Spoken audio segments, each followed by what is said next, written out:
Yeah, dear ladies and gentlemen, dear colleagues and friends, on behalf of the European Office of the Konrad Adenauer Stiftung Brussels, I would like to thank you for joining today's roundtable discussion on how to import hydrogen, where we would like to address the European Hydrogen Bank, how the EU can proactively design such an instrument, and the potential design options that the Union can employ.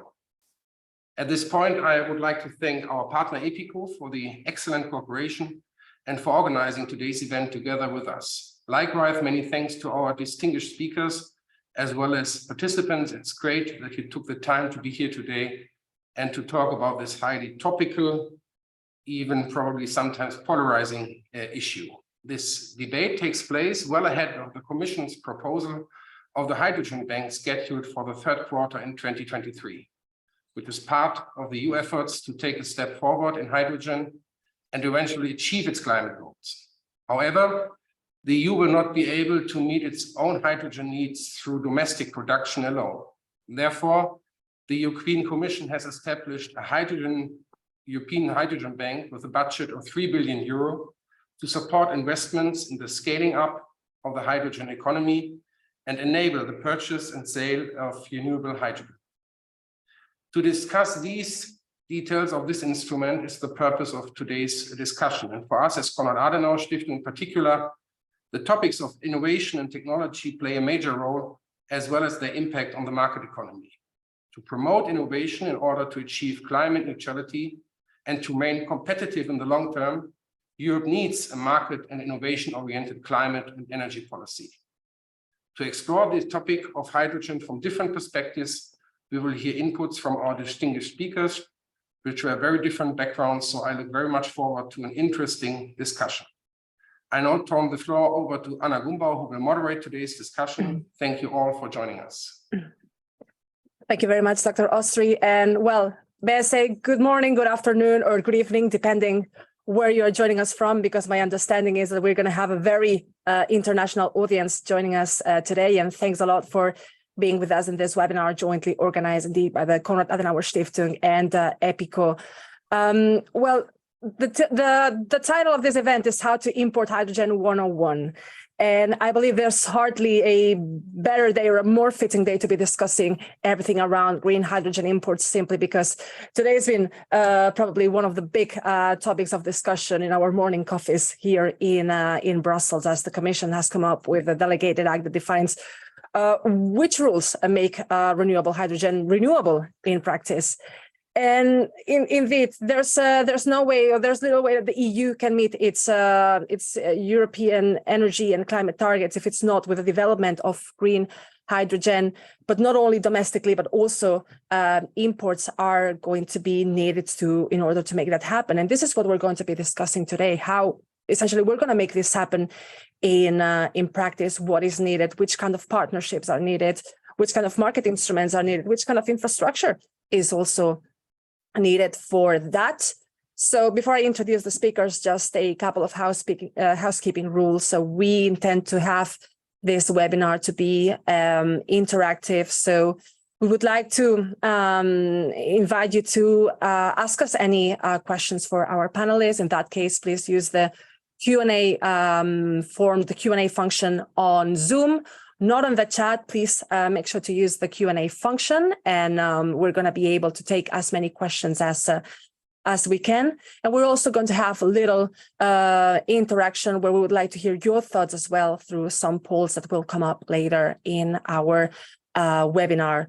So I'm just going to briefly introduce our speakers before we jump into our discussion. So from my left to my right, I'm going to start with Camille Maury. She is a Senior Policy Officer at NGO WWF Europe, based in Brussels. Thanks for being with us, Camille.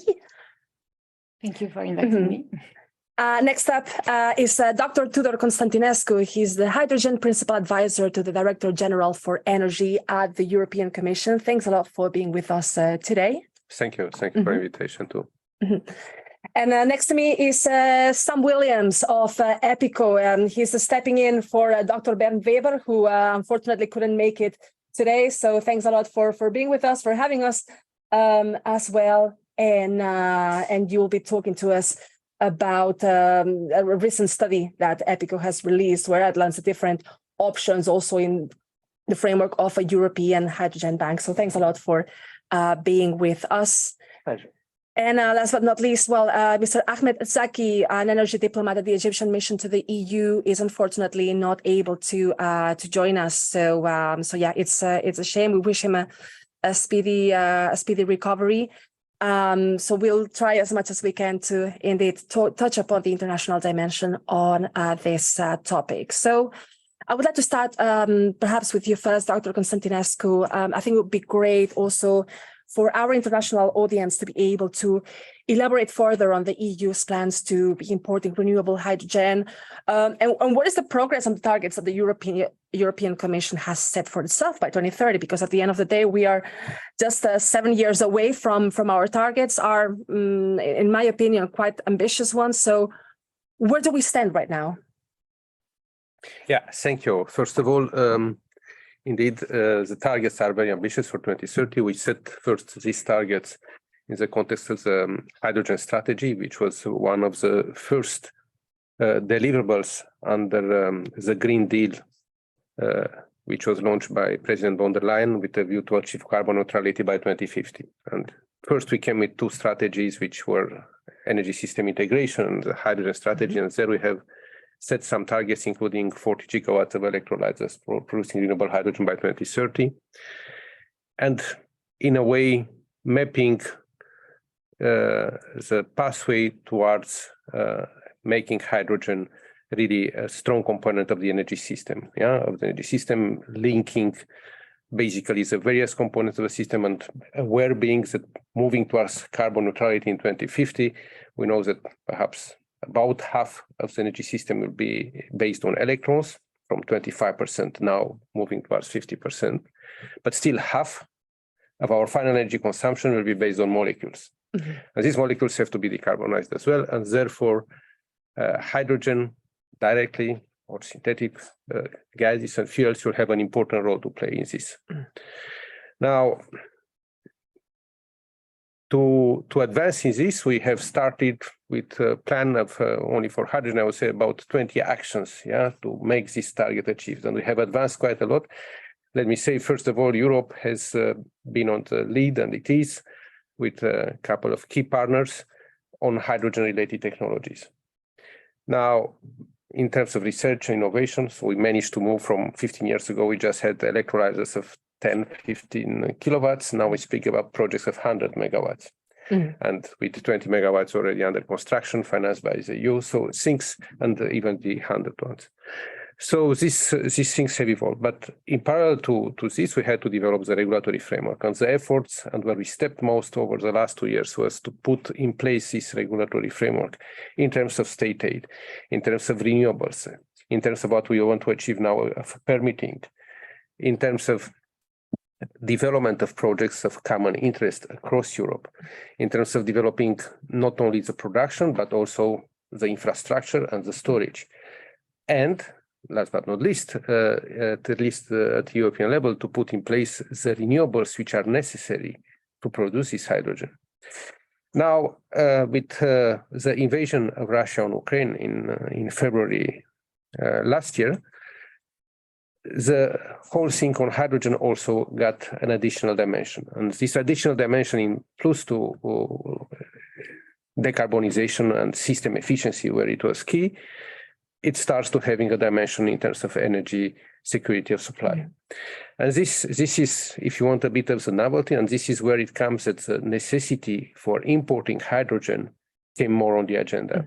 Because if we made some estimates that this imported hydrogen and matched by produced hydrogen in Europe could help replace about 27 billion cubic meters of gas, for example, plus oil, plus coal, which is imported notably from Russia, and this being a key objective of the REPowerEU to achieve this decoupling of dependency on fossil fuel imports from Russia well before 2030. Now, in this context, we need to also import hydrogen. And the targets are specifically on renewable hydrogen, as they are for production, they are also for imports. And we work in this direction on a number of pillars. It's, of course, to identify the potential partners, to have clear rules, including on certification, on greenhouse gas emission calculations of production of hydrogen, on what infrastructure is needed to bring the hydrogen in.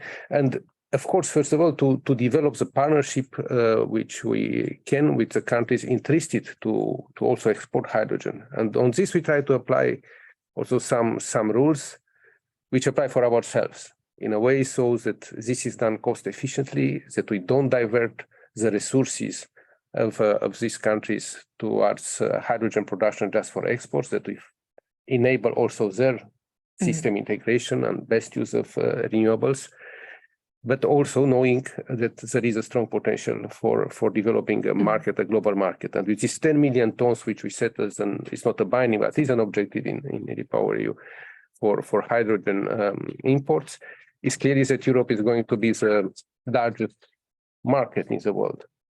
Hydrogen trade has taken place already since many years, in particular, if you want, Australia to Japan. But now we speak about another dimension. If we look at all the plants across the globe, yeah, the issue is and the big challenge is, of course, to supply this hydrogen, which for the time being is not yet produced anywhere else in the world. So this is in few words to say where we are. But for this reason, and in order to facilitate, we have a number of instruments. And among these instruments, which the president has announced, is also this hydrogen bank. And when you want, I can elaborate. Sure. Thanks a lot, Dr. Constaninescu. I think this sets the scene very well on where do we stand. And there's, of course, like many questions that we're going to be following up on. But I think the pillars of the strategy are clear. Now, maybe if I may turn to Camille Maury now. So as Dr. Constaninescu mentioned, so Europe is meant to become the largest market in the world for hydrogen, but which are the social, the environmental requirements that Europe will need to take into account and to ensure when it comes to their developing these hydrogen partnerships and its import strategies? What can you tell us about that? Yes, so good morning and good afternoon, everyone. So thank you for inviting me to this panel discussion. So yes, indeed, as it was just mentioned, the European Commission is now looking at importing a quite large volume of renewable hydrogen. We are talking about 10 million tons by 2030. This is a lot. And actually, this is looked in a way that it's an opportunity for some countries to produce hydrogen and make a market out of it.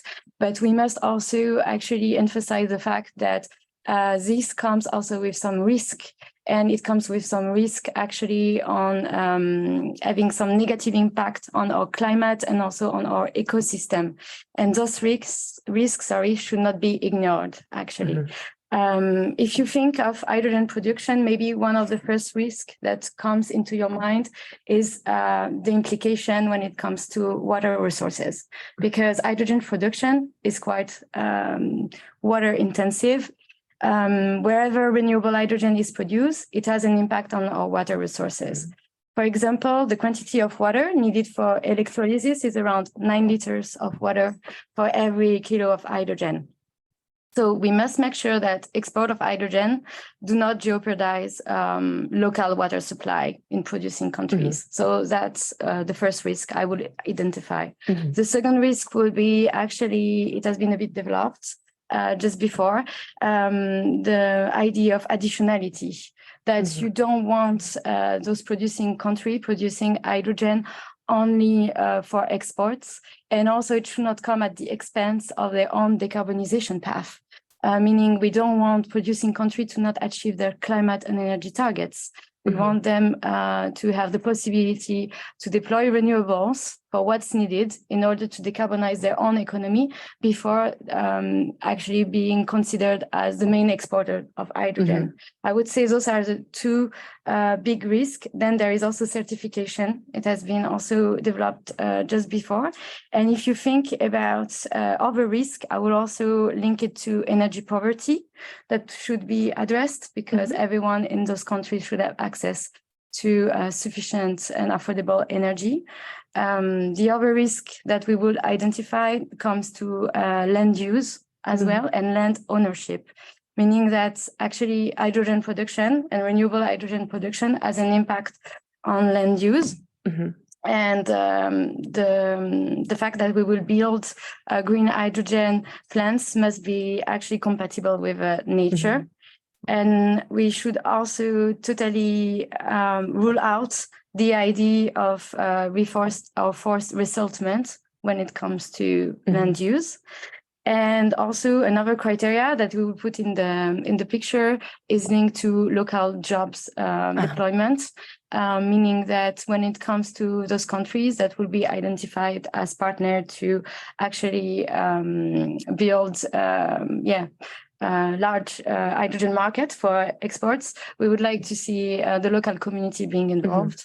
And yes, I think those are the main risks we identified. Happy to go into more details when it comes to where we see hydrogen fit for economy at a later stage. Absolutely, that's very interesting. And if I could summarize, I would say, of course, the additionality, the certification, but very importantly, the impact on local communities and on the local environments. Indeed. So these are, some of the questions that I think would be worth addressing to see like how we can ensure that the local communities benefit from it, and of course doesn't have a negative impact on the natural environments. But I guess that also relates to the question that I would like to ask Sam as well, which is what are the challenges essentially that you see in the EU's green hydrogen import targets and its strategy for that? Sure. Yeah. Thank you. So I'm just going to try to kind of reconcile a bit what has been said until now, and kind of get it, also understand how to address those in a way.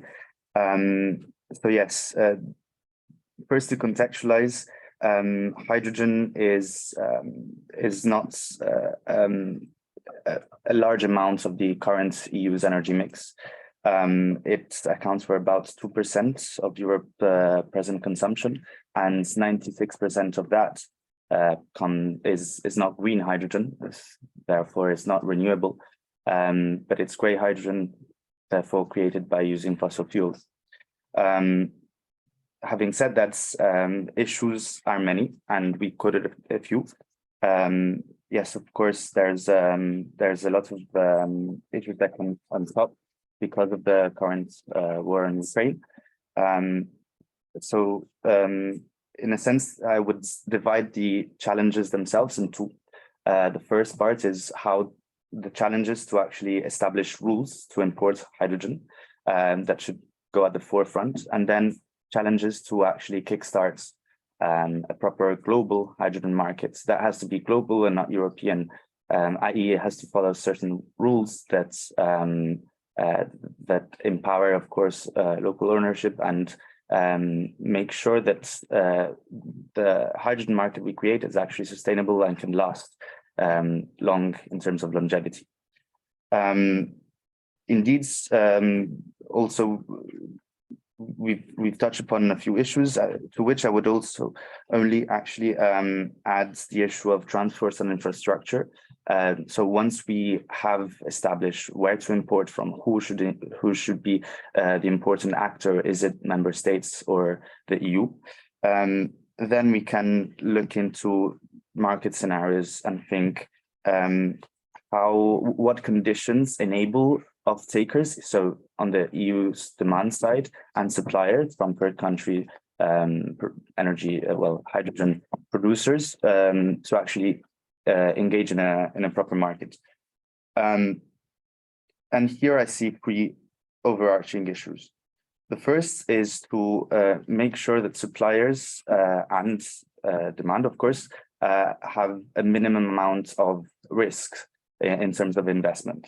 The second one is to ensure that there is infrastructure available for member states to import hydrogen, but of course also for the countries to fuel hydrogen into the EU.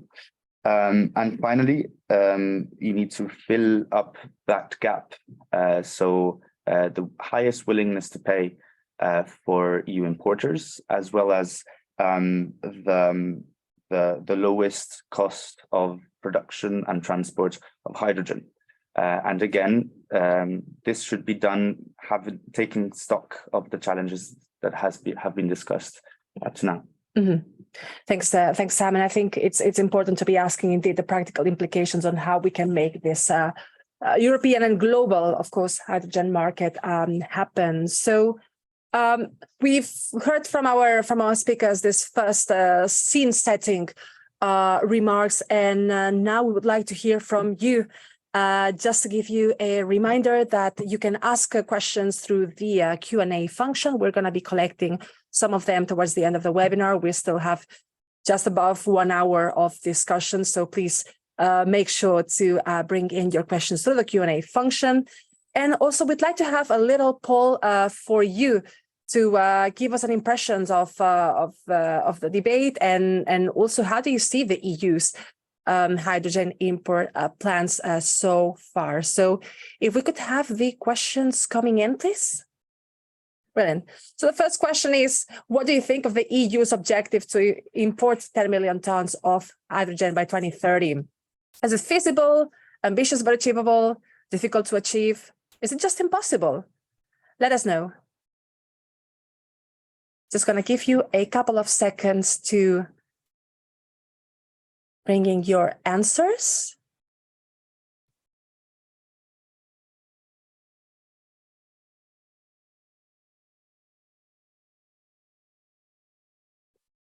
I think the results are stabilizing somewhat here. And at the moment, I think we are somewhere torn between ambitious but achievable. I think we already said at the very beginning that they were indeed ambitious but manageable. And those of you who think they are difficult to achieve but not necessarily impossible, only those of 5% of you think that it's impossible to achieve, and 12% of you think that it's a feasible objective. So that's an interesting one. So then I'd say let's move to our second question. Mm-hmm. So what do you think is the main obstacle to be reaching this goal of importing, again, 10 million tons of green hydrogen by 2030? Do you think is it the lack of investments in green hydrogen production outside the EU? Do we miss the infrastructure to import green hydrogen? Do we have little clarity on what our EU neighbors are planning to do in terms of electrolysis capacity installations? Or do you think that potential geopolitical tensions can play a big role in here? Let's have a couple seconds to get these answers. Although I do think we have one pretty clear winner. It seems that almost 70% of you think that infrastructure can be the biggest issue, and that the infrastructure to import green hydrogen is missing. All right, yes, I think we are again stabilizing in these responses. So indeed, it's 70% of you who think that the infrastructure to import green hydrogen is missing, following by some 19% of you who think that lack of investments outside of the EU are the biggest challenge, and 5% of you thinking that there's little clarity on what EU neighbors are doing in terms of installing capacity, and 7% of you think that potential geopolitical tensions can play a role. So thanks to all of you for participating and giving your take to the discussion. So I would like to now open the floor to some first reactions based on what the fellow panelists have been saying, and also what the audience have been saying. It seems that there's Dr. Constaninescu, a lot of worry that we don't have the infrastructure necessary to be importing green hydrogen from third countries. What's your take on that? What is the European Commission doing in this front? Yeah.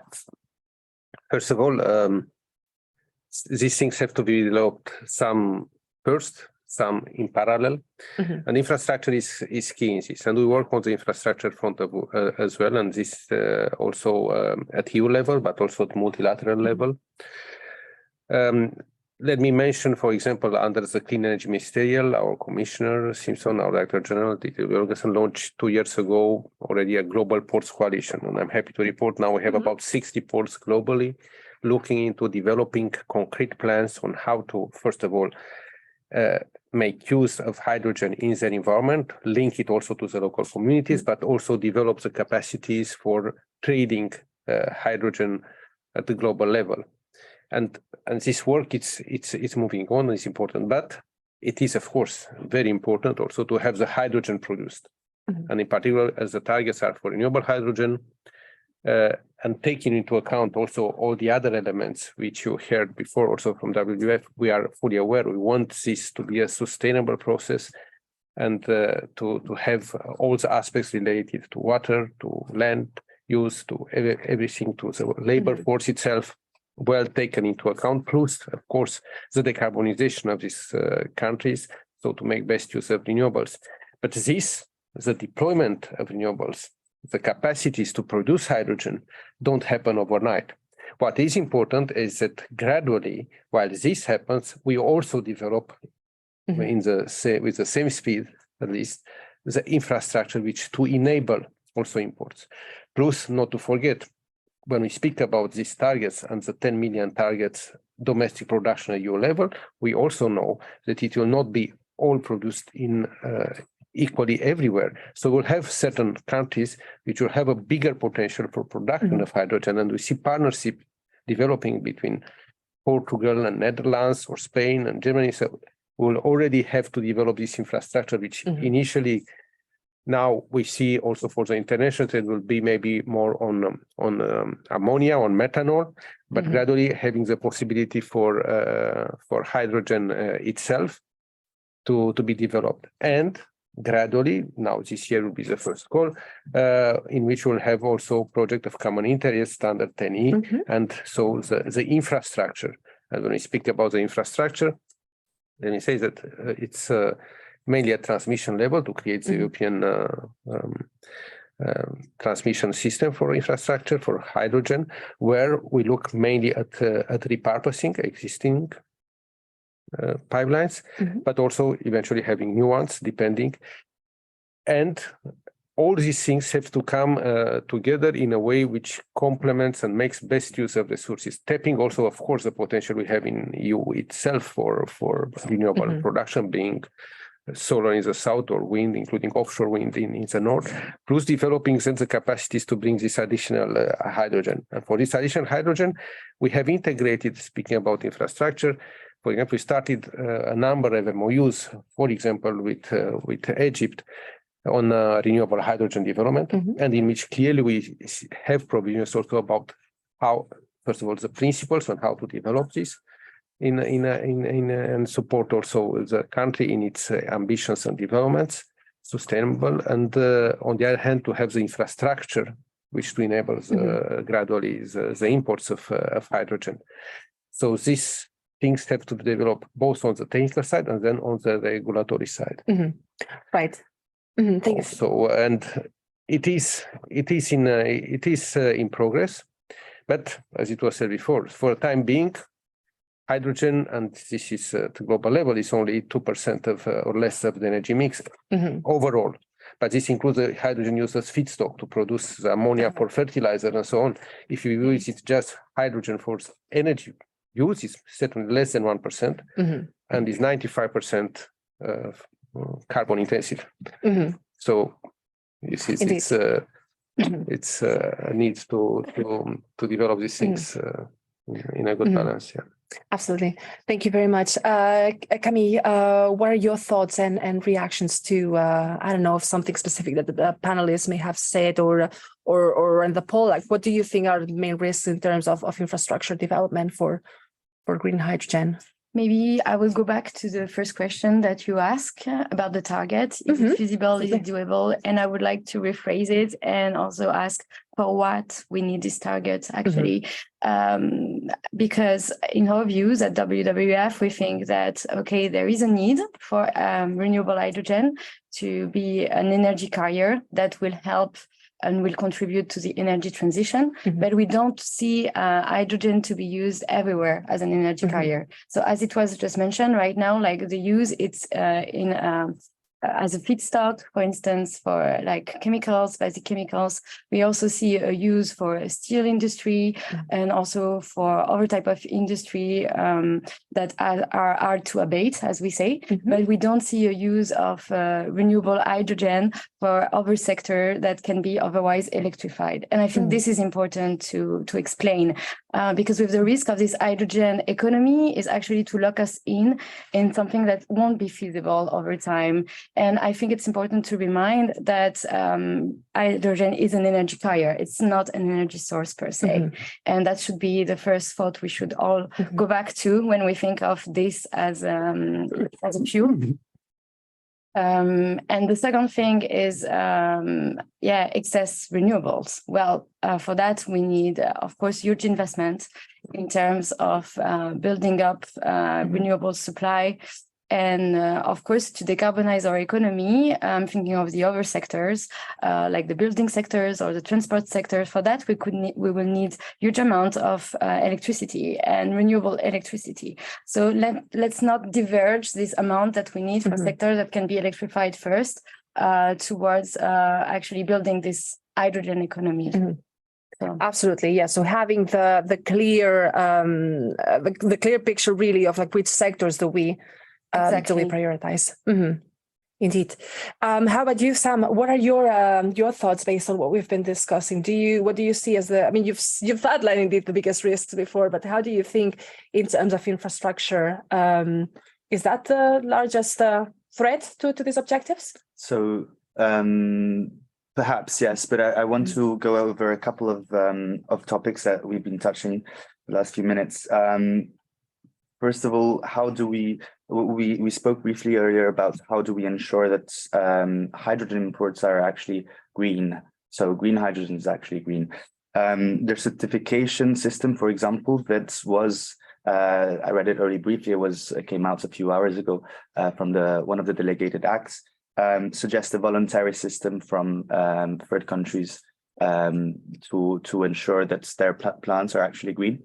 I'm not too sure, though, at first glance, whether this would be an effective manner to actually ensure that green hydrogen is actually green. The second point, touching on security of supply that Dr. Constaninescu earlier touched upon, and the second question also gave us. I'm a bit impressed, shocked in a way. Of course, infrastructure is really important, and I do agree that that should be at the forefront, the development of infrastructure. And shocked by the reply of participants in the sense that after the events that happened, I mean, the war in Ukraine and the over-reliance on gas that we experienced, and the over-reliance also of a specific country, I think a lot of attention, a lot more at least than currently, should be also devoted to making sure that when we do establish a hydrogen market, this will be as diverse as possible. And I think Dr. Constaninescu was also referring to this earlier. And indeed, it's something that I think more debate should be around.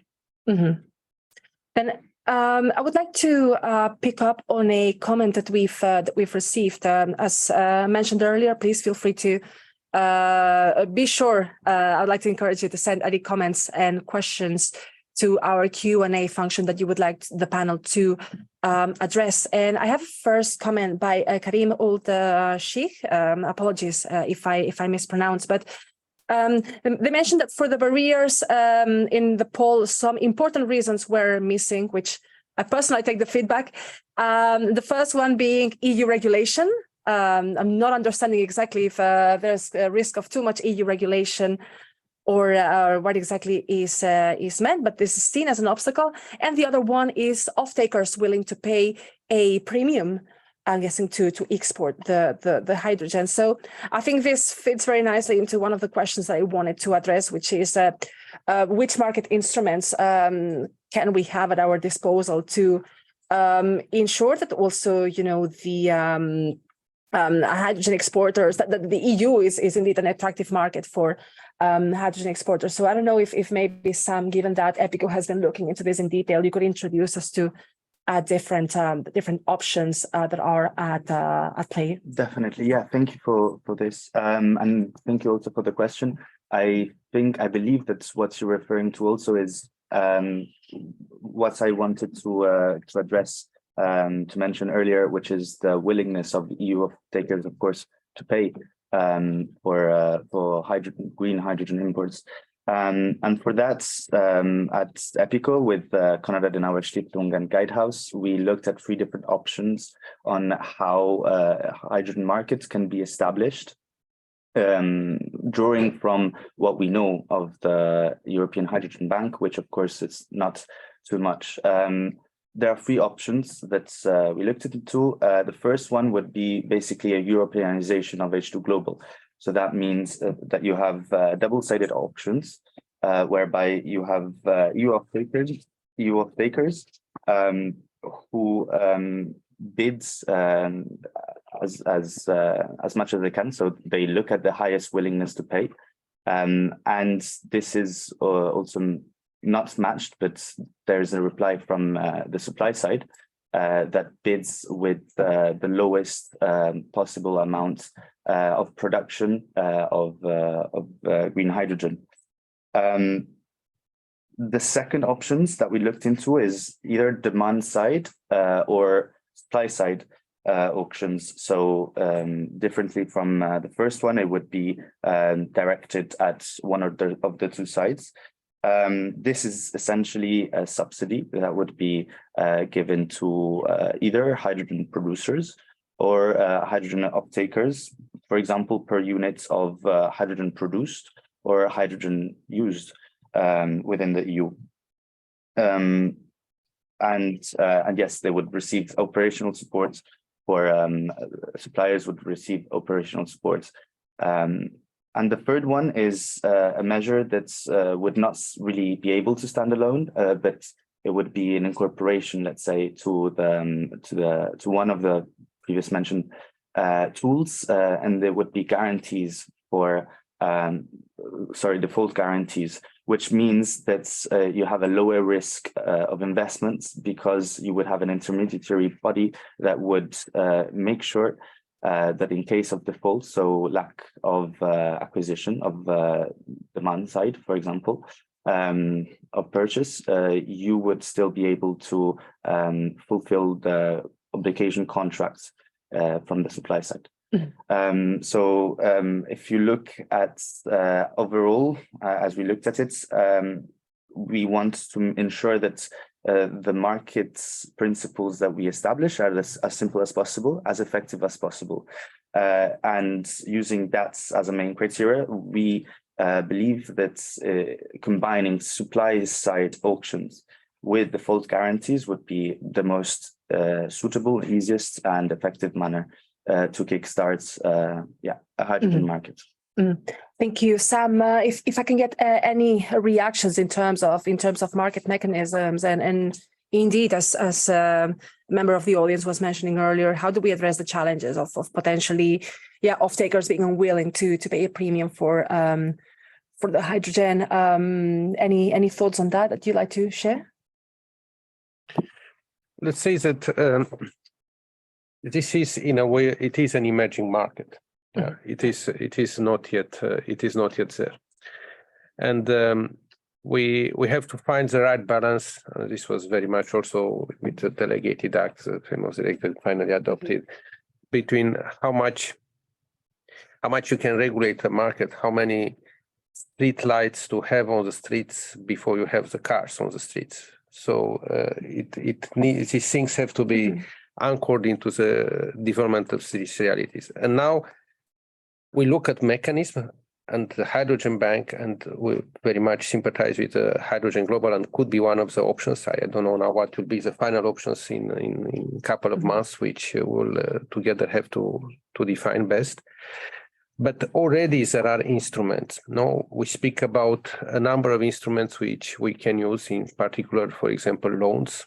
We have the EIB, we have the EBRDs, European banks, which have their policies also to a large extent develop along the European decarbonization policies. And so we have the system of guarantees.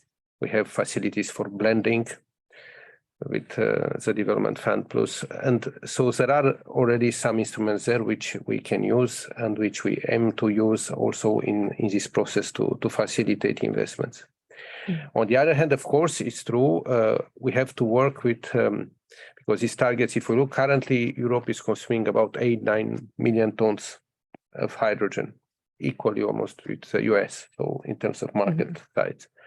Now we speak about 20 million tons by 2030, renewable hydrogen only. So here, first of all, is for the sectors clearly which are now using hydrogen to decarbonize and to use, to move towards renewable hydrogen for these existing sectors, and to start moving towards sectors which are otherwise more difficult to decarbonize, carbon-intensive industries, or industries like steel, or heavy-duty transport, or maritime, where really hydrogen can support the decarbonization. So and that will be there also with the price of ETS, with the energy crisis and the price of gas. We see hydrogen starts to become also more economical in a way as a solution. Plus the cost of technology decreasing. Yeah, it's about scale. It's very much about research, but we reach a stage where scale will help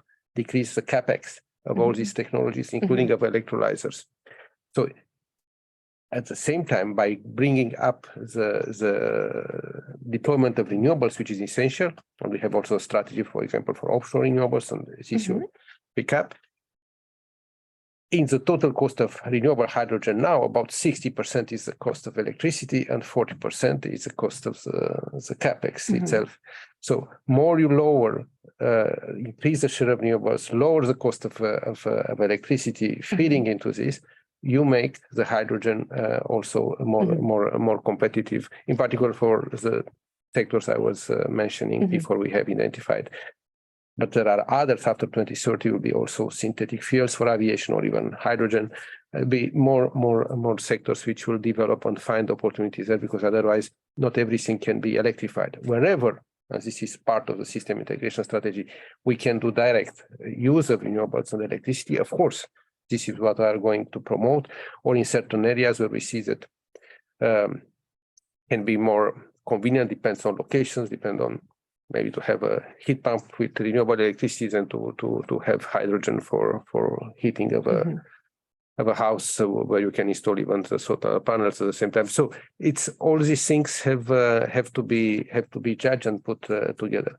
But speaking about this off-taker, of course, they will see this benefit. Plus, that's why we need to think about this hydrogen bank and to try to address this risk. To address this risk both for the suppliers, but also for the consumers, in order to ensure that in this transition phase and in this developing of this emerging market, the risks are as much as possible limited, and there is a system of guarantees, there is a system of support, which gradually will hopefully not be needed anymore, but initially in the initial stage facilitates this market to take off. Thank you very much, Dr. Constaninescu. Camille.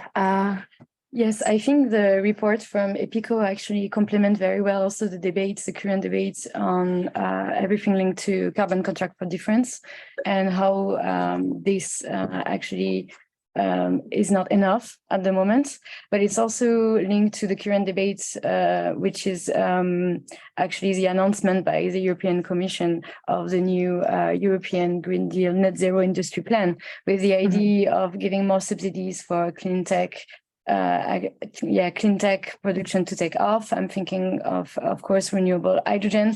So there is a willingness on the regulatory side, actually, to do everything possible for the scale-up of renewable hydrogen, be it through the development of the hydrogen bank, but also through more political, let's say, communication, like the net zero industry plan with the upcoming Industry Act that we will see in March.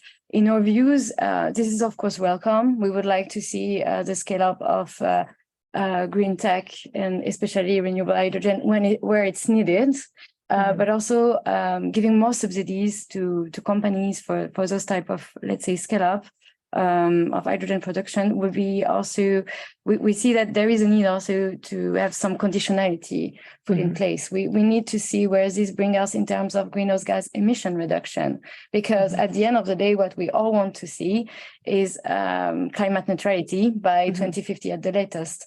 And we don't want to derail from that. So we need also company to commit to those greenhouse gases emission reduction. Indeed. And actually, one of the questions that I wanted to ask you is in terms of the European Hydrogen Bank, what are your expectations from it? And how do you think this can support the EU's overall objectives? So I don't know if there's something that you would want to elaborate a bit more on that. Or at least what would you like to see as a green NGO? Yeah, I think we elaborated a bit about it at the beginning, with all the risks that we assess. So I hope this will be taken into account by the Commission while drafting the hydrogen bank.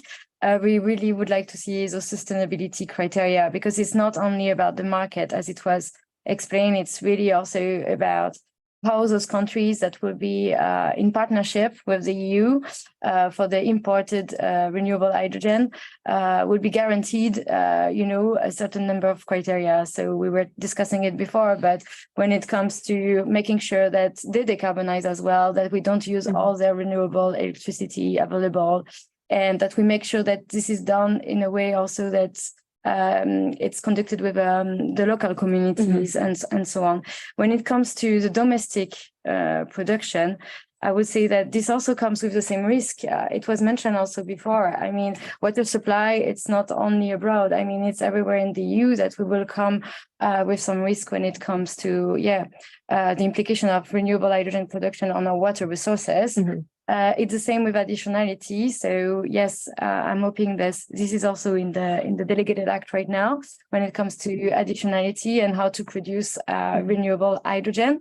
And the same, what we would like to see is really maybe, and I think that's missing, it's a clear map out of the demand for which sector. What do we foresee in terms of those 10 million tons produced domestically? Where are they going to go? In terms of which industry is going to benefit from it, and the same for the imports. Thanks, Camille.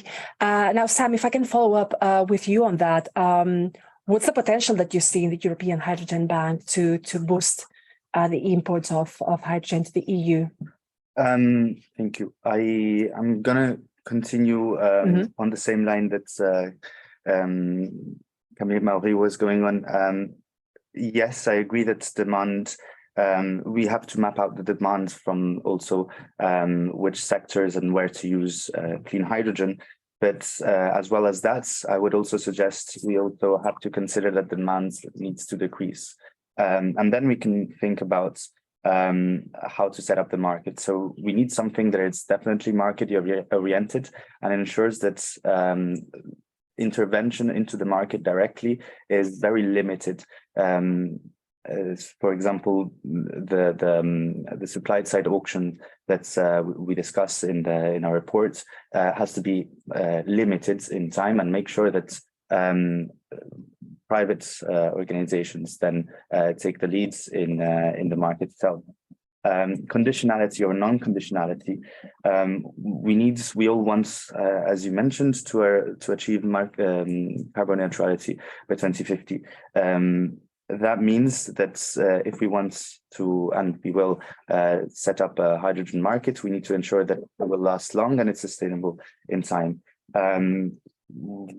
That also, and I would like to also touch upon the issues in a nice circle way that we discussed at the beginning. talking about water use, we need to ensure that production of hydrogen also takes this into account. Imports to the EU take this into account. We mentioned just now Egypt, and the water available in Egypt today is 1/3 of what it was of the water available 50 years ago, and it's half, and it will go to half to the regarding the current level by 2050, according to their government website. So I think it's good, and we need to establish bilateral relations. And I see it also as an opportunity, actually, to ensure that investments and purchases and funds and subsidies are refocused, redirected to sectors of the economy that can help achieve net zero globally and not just in Europe. Right. Thank you. Thanks, Sam. And I think that's something that I would want to discuss as well, and to perhaps elaborate further, which is on the kind of partnerships that are needed. I mean, at the end of the day, if I remember correctly, the EU hydrogen strategy is set up to, I think it was deploying some 40 gigawatts of electrolyzer capacity in the EU's neighboring countries. So I think it would be great to hear from you, Dr. Constaninescu. How is the EU approaching this kind of partnerships? And also, to which extent do we see, because, I mean, of course, the EU is doing a lot of some big energy diplomacy efforts to indeed create these partnerships with third countries, but also we are seeing possibly like moves at national level by EU member states forging this partnership. So what can you tell us about that? To which extent, there has to be an EU unified approach, and to which extent also member states can be developing this kind of partnerships? Indeed, it's a very good point, because we see these developments, and we saw several member states signing memorandums or potential agreements for imports, production of hydrogen across the globe. And it's normal. But at the same time, we aim, of course, to secure a good exchange, this team's approach in which to have all the member states informed, and also to facilitate creating a European market. Because there are benefits. There are benefits, including of economies of scale, benefits in terms of creating the infrastructure across the EU, adapting all the industry value chains and so on. So it is important, and therefore we have to work on both hands. And in this respect, I think also we started, I stated an example, this MOUs, but not only MOUs, in the energy dialogue in general with all these potential partners, to see what can be done, what is the interest, offer sometimes technical assistance in this respect, and working with the member states in a close dialogue, and see what can be developed and where makes most sense to have also European money contributing, topping up, and eventually, but also respecting the general EU framework in terms of guarantees of origins, in terms of certification, in terms of the needs we have at the European level. So it is team's work, and in this respect with the member states. Plus, I would say give a certain priority where we see there is also the biggest, of course, potential, and looking, of course, first of all to the neighboring regions. This was identified already in the hydrogen strategy, with Mediterranean and Ukraine, when this will be possible. But of course, also looking behind that, the opportunities may be. And thank you very much. Camille, what do you think? To which extent should we have a unified approach into forging these partnerships? If you would like to add anything to it. Yeah, maybe to take into consideration also where the countries are coming from. And I think what Sam mentioned before was very interesting as well. Like what's the capacity, for instance, of a country in terms of water supply and also land use, like what would it mean for a country to be actually in partnership with the EU in terms of exporting large amounts of renewable hydrogen. So all what we talked about before, I think this we will need to identify country by country because each country is different at the moment. Of course. Thanks, Camille. Anything that you'd like to add to the discussion, Sam? Just to wrap it up and trying to understand, make sense of everything from my side. We need a market setup for hydrogen. So a wider regulatory framework, indeed, from on the EU level. However, there are lots of challenges to be addressed in such a strategy, and those have to be addressed country per country. It has to be a bilateral effort to kind of tailor the wider regulatory framework to third countries and partnerships for green hydrogen. Thank you, Sam. Perhaps as mentioned earlier, if anyone in the audience has any questions, now is your time to address any of your questions or thoughts to our panelists. But then in the meantime, perhaps a last question that I have from my side, which is if we look at the global picture, and my understanding is that we have a bunch of members of the audience joining us from the States, is everything that is related to the Inflation Reduction Act and also to the Green Deal Industrial Plan, which is also going to have has a strong, let's say, hydrogen production and demand component. So maybe a question that I would want Dr. Constaninescu to address is to which extent this different industrial plans rising across the West are going to have an impact, do you think, on the global hydrogen market? Where do you see that fitting into this debate? Let's be clear. We have clear partnerships here and strategic partnerships over the years developed, including and notably transatlantic. Let's be honest, in terms of hydrogen technologies, if we are here, is because most investments in research on hydrogen and hydrogen technologies, including fuel cells, over the last decades have happened in Europe, in US, in Japan. So, and this partnership we have to evolve, and we have to understand each other, to develop the standards, to see how to handle the infrastructure, also in terms of safety over the years, all these aspects which are not negligible, so actually are quite important. At the same time, of course, now everybody is trying to develop and to tap the potential for hydrogen. Hydrogen will not be and we don't use so much the terminology of hydrogen economy because we know that it will not be just hydrogen in the energy mix, but we aim to move from maybe 1% to 15% by 2050. Okay, which is again very significant.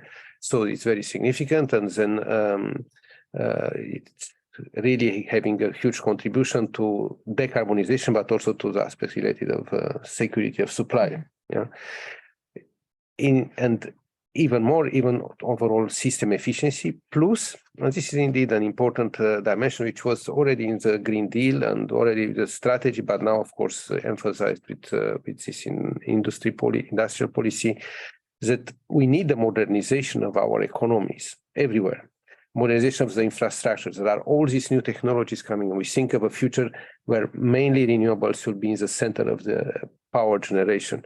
But to have these renewables there, you need to integrate them. Hydrogen is key for large-scale renewable integration for storage, along other storage technologies as well.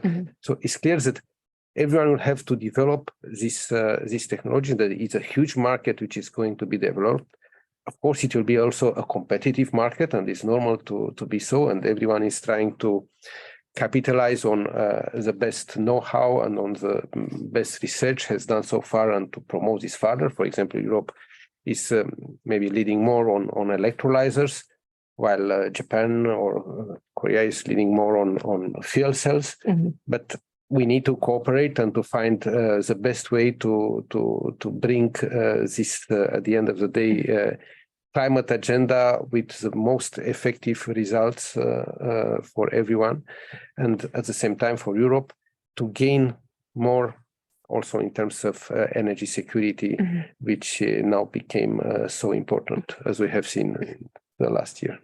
Indeed, thank you very much. Now, maybe I would like to have some final reactions both from Sam and from Camille, and then we can wrap up the discussion. So Sam, how do you think? Do you think that the global hydrogen market can benefit from this potential race to the top that we're seeing with the IRA and the Green Deal Industrial Plan? Briefly, yes, but in the sense that, of course, there are always benefits to be drawn. Scaling up innovation and technology is always an opportunity, and we should focus on that, especially now that we want to reach net zero and are convinced, at least I hope, from phasing out from fossil fuels. However, there are issues to be taken in mind, and we discussed them here at length, and those are considerations to be drawn. Yeah. Thank you. Thanks, Sam. Last but not least, Camille, some final thoughts on this question and overall on the panel that you'd like to share? Yes, I think we have seen a reaction also from the European Commission when it comes to how to react to the IRA. There was a lot of discussion, I think, within the EU, with also some industry players saying that if there is no reaction, we will have a sort of innovation leakage, like with this fear of having everyone moving to the US in terms of developing renewables and also hydrogen, because of what the IRA was promising. Now we see that the European Commission is also looking at developing, its own, let's say, industrial plan. And as I was mentioning, I think it is welcome that we are seeing that. But again, like, we don't want to see, let's say, a huge battle over subsidies, like, okay, we will give more and more and more subsidies without any conditions. And I think this has to be taken into account on the scale up of even clean tech technologies.